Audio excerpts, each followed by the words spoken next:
주님께서 주신 말씀은 에스겔서 23장 22절로 35절까지의 말씀입니다.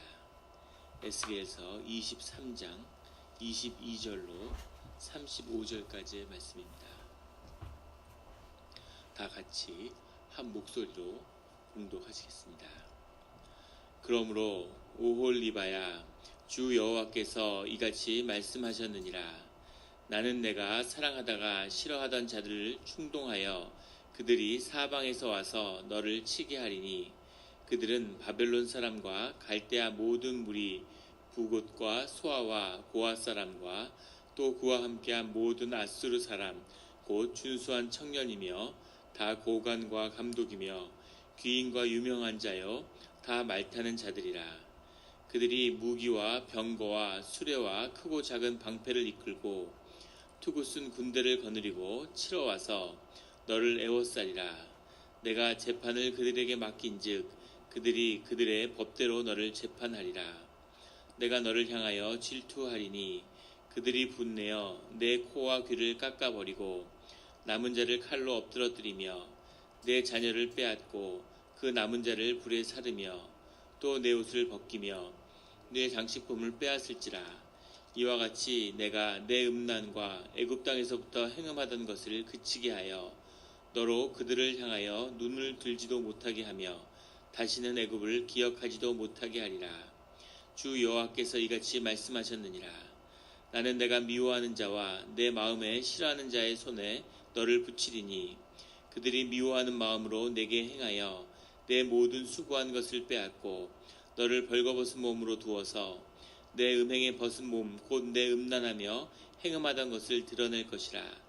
내가 이같이 당할 것은 내가 음란하게 이방을 따르고 그 우상들로 더럽혔기 때문이로다. 내가 내 형의 길로 행하였은즉 내가 그의 잔을 내 손에 주리라. 주 여호와께서 이같이 말씀하셨느니라. 깊고 크고 가득히 담긴 내 형의 잔을 내가 마시고 코 웃음과 조롱을 당하리라. 내가 내 형 사마리아의 잔 곧 놀람과 패망의 잔에 넘치게 취하고 근심할지라.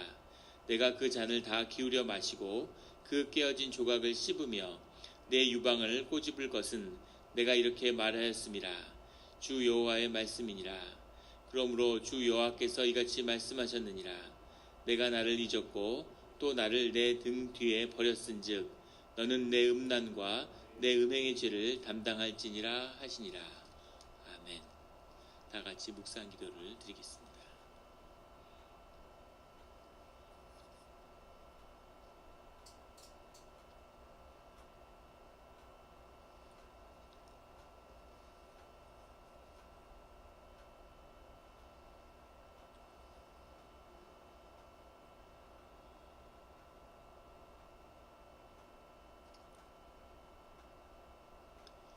하나님 아버지, 감사합니다.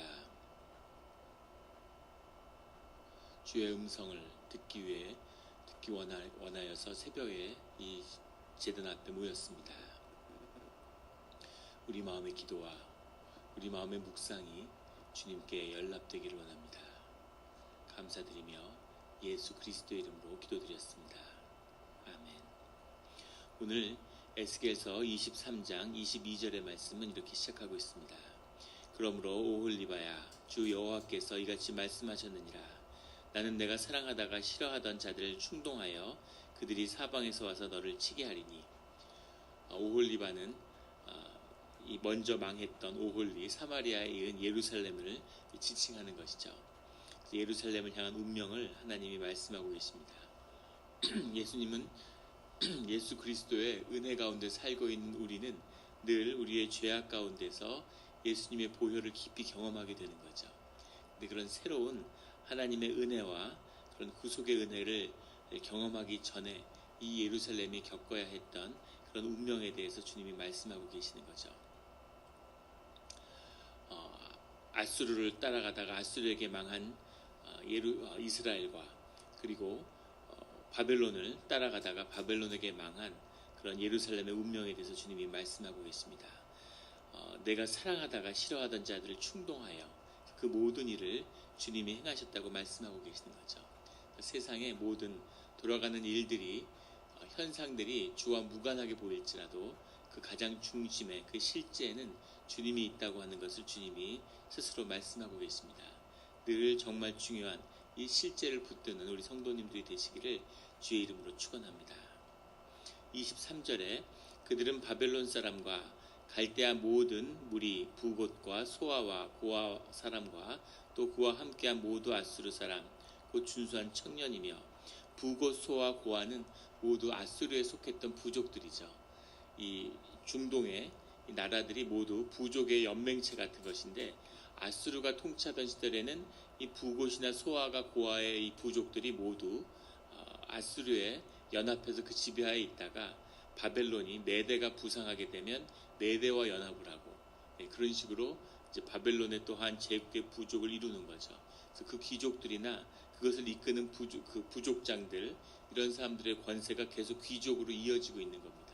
그래서 사실은 아수르와 함께 했었던 그것이 그대로 바벨론에 연결됐다는 뜻도 들어있고 또 바벨론의 우상 숭배의 기원이 사실은 아수르부터 일관되게 계속 맘록의 숭배라고 하는 것이 이어지고 있다는 것, 그것을 비유적으로 주님이 말씀하고 계시는 거죠.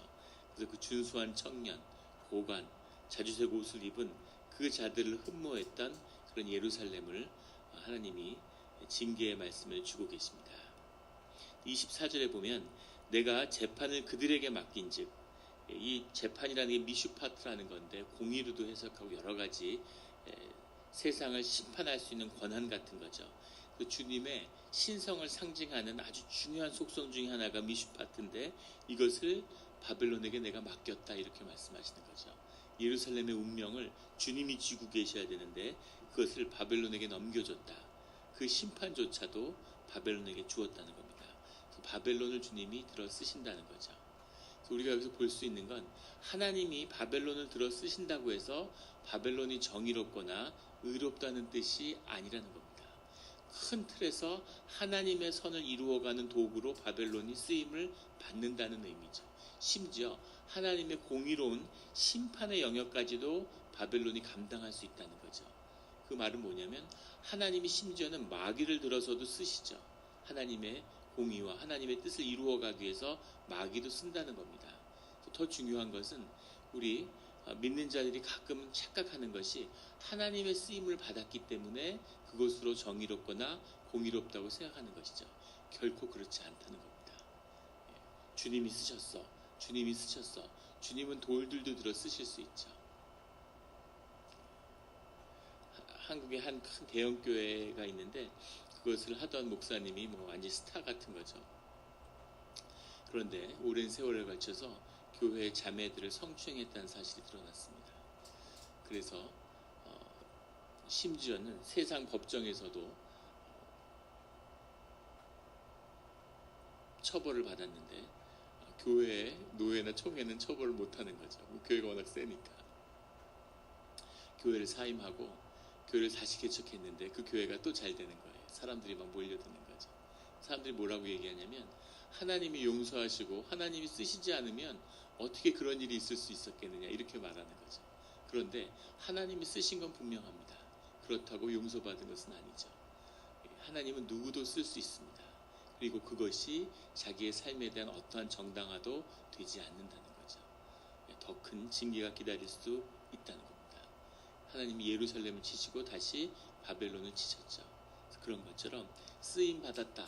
하나님께 쓰임받았다는 것이 중요한 것이 아니라 내가 하나님께 누구이며 하나님이 내게 누구며 내가 주님 가운데서 어떠한 길을 같이 동행해 가는가 이것이 신앙의 중심인 거죠.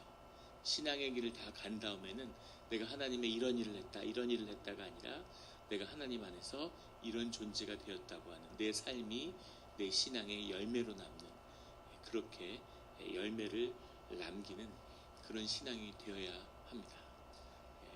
그런 길을 가는 그런 삶의 열매를 맺는 우리 기도하는 성도님들의 신앙이 되기를 예수 그리스도 이름으로 축원합니다.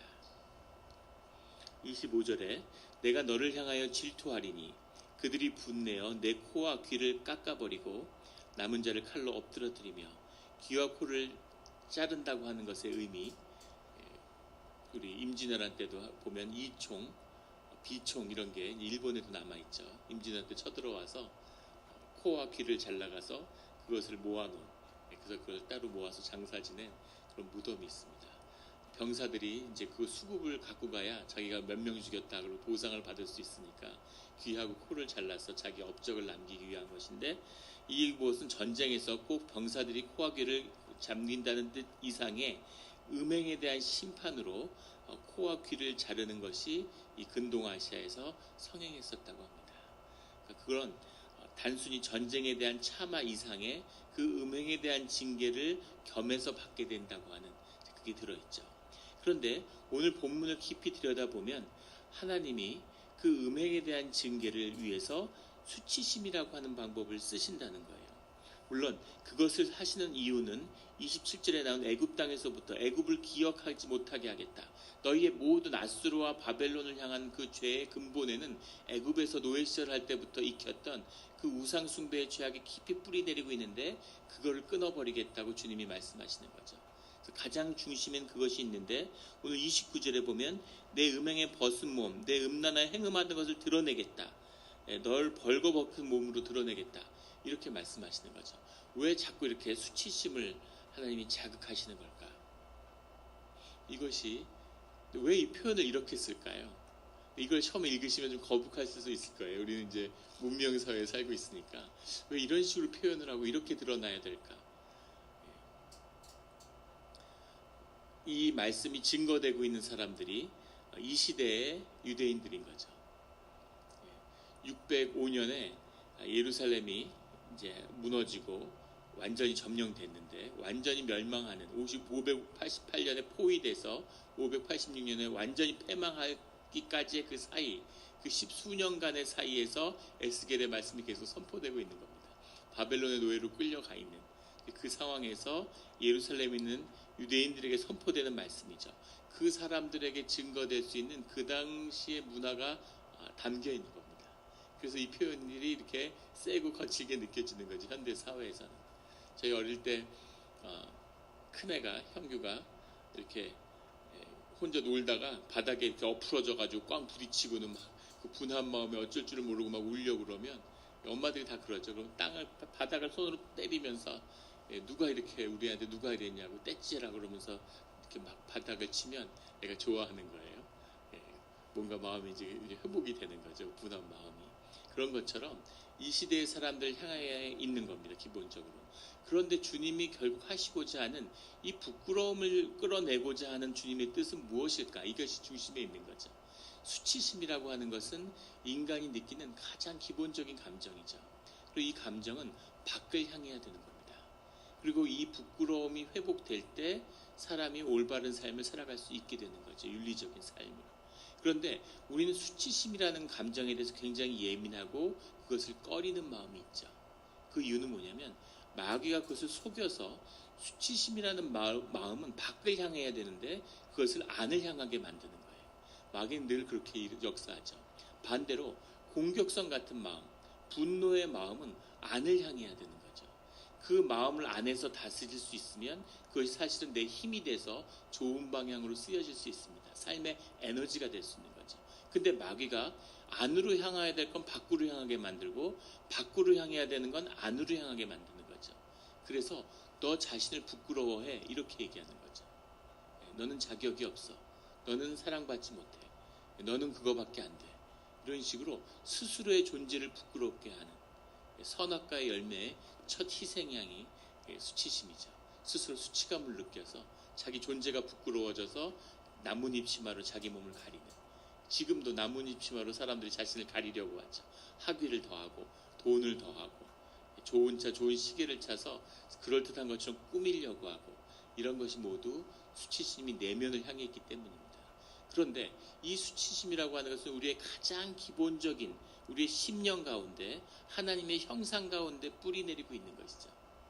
이것을 하나님을 고백하는 자들, 성령을 인격으로 교제하는 자들은 하나님의 성령의 이름으로 이것을 깨닫게 되는 거고, 성령을 인격적으로 경험하지 못하는 사람은 양심으로 그 깊은 데서 똑같은 정서적인 경험을 하게 된다고 바울은 로마서에서 증거하고 있죠.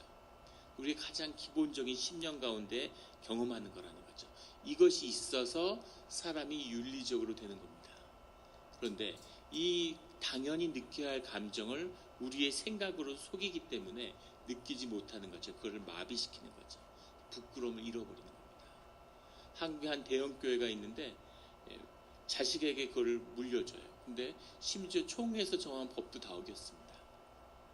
교회가 영향력이 있으니까 총회에서 재판을 했는데 분명히 법규에 은퇴하는 목사의 아들은 그 후임의 담임 목사가 될 수 없다 이렇게 규정이 되어 있는데 총회에서 뭐라고 해석을 했냐면 은퇴하는 목사라고 그랬지 은퇴한 목사라고 그러진 않지 않느냐. 은퇴한 지 2년이 됐기 때문에 그 조항은 적용되지 않는다 이렇게 법 해석을 한 거죠. 그래서 지금 총회를 하고 있죠, 한국에서. 근데 뭐 총회가 2개로 쪼개지는 이런 얘기가 나올 정도로. 그래서 어떻게 초등학생이 봐도 알만한 뻔한 이야기, 그 취지가 무엇이며 뭘 하기 위한 것인지를 다 아는데 그걸 말장난을 하고 속이는 거죠. 근데 그 중심에는 부끄러움을 잃어버린 겁니다. 세상 사람들이 다 그것은 부끄러운 짓이라고 여기는데 사실 나는 부끄럽지 않은 거죠.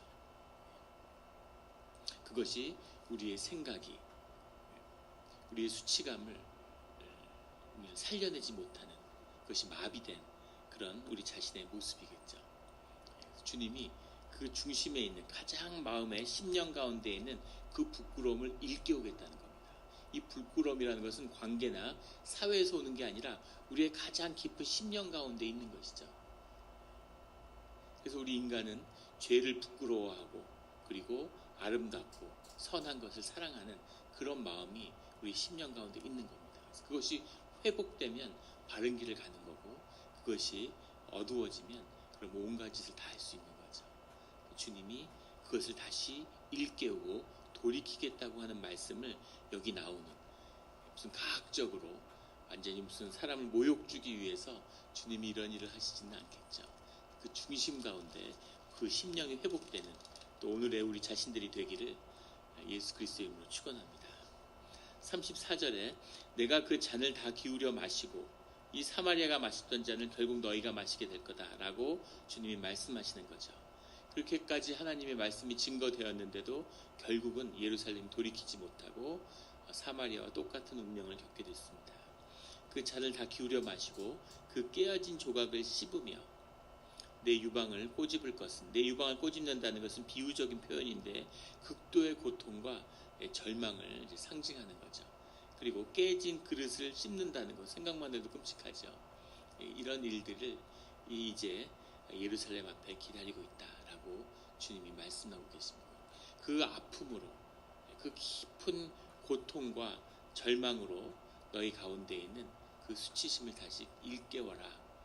그 수치심으로 부끄러워야 할 것은 너희 뼛속에, 너희 경험 속에 깊이 뿌리 내리고 있는 애굽의 것이라는 거죠. 그것을 끊어야 되는 겁니다. 그것을 끊어낼 수 있는 그런 또 우리 자신이 되기를 예수 그리스도의 이름으로 축원합니다. 오늘 또 한 가지 같이 기도 드리실 때 기도를 부탁드리는데 오늘 이제 노회가 있습니다. 저도 새벽 기도가 끝나면 교회에서 이제 바로 출발하게 되는데요. 그래서 아마 저녁 굉장히 늦게 오게 될 것 같은데 오늘 노회가 저희 교회가 속한 KPC 노회 저희 서북 남노회의 마지막 노회입니다. 그리고 내년에 이제 LA에 있는 노회와 합치게 되는데 이제 이것을 잘 결의하고 합치는 것이 그 모든 과정들이 교회가 더 좋게 되는 하나님의 일이 일어나는 그런 방향으로 갈 수 있도록 원래는 3개 노회가 합쳐지게 된 4개 노회가 원래 합치려고 했는데 하나가 잘 안 되고 또 다른 하나도 그 과정이 순탄치 않아서 좀 내년으로 미루어지고 일단 뭐 2개 노회가 합치자 이렇게 얘기가 되는 것 같아요. 근데 다 한 영으로 음력으로 묶여 있는 거죠. 모두가 주님의 은혜 가운데 교회가 부흥하는 것을 함께 볼 수 있도록 그런 좋은 시작이 될 수 있도록 오늘 기도 가운데 시간을 구별해서 기도를 부탁드립니다. 같이 기도 드리시겠습니다.